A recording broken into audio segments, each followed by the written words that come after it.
Hello everyone, কেমন আছেন? আজকে আপনাদের কাছে আবার নিয়ে আসলাম আজকের ডিনার মেনু। এখানে কালকের একটু একটু তরকারি আছে। এখানে আলু পটলের তরকারি, কাঁঠালের বীজ দিয়ে। এখানে টক ডালটা আমি ভাগ করে রেখেছি, একটা বাটিতে ধরছিল না। সকালে ছেলে একটু সিঙ্গারা জিলিপি এনেছিল, সেই জিলিপি আছে একটু।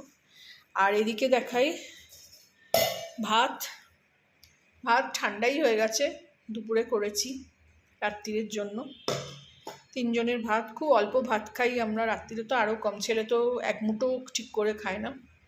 আর এদিকে আছে আজকে শোস্টপার হলো একদম লাল লাল কষা কষা সয়াবিনের তরকারি। এই করেছি। আমটাও আছে, আমটাও এখানে আম রস করে রেখেছি। আমগুলোর এত রোঁয়া, আমি আমার একজন পরিচিতর কাছ থেকে গিফট পেয়েছি, কিন্তু ভীষণ রোঁয়া বলে ওই দাঁতে ছিঁড়ে চোকলা আঁটি কিছু খাওয়া যাচ্ছে না। ওই জন্য আম রস করে রেখেছি। খুবই মিষ্টি আম, খুবই ভালো খেতে। তো বাটি করে নিয়ে খাওয়া হয়ে যাচ্ছে, বেশ ভালো লাগছে। ফ্রিজে ছিল, ঠান্ডা বার করে নিয়ে আসলাম। এখন আমরা ডিনার করব।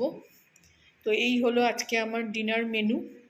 ভালো লাগলে আমার চ্যানেলটাকে একটা লাইক, শেয়ার অ্যান্ড সাবস্ক্রাইব করে দেবেন। Thank you for watching.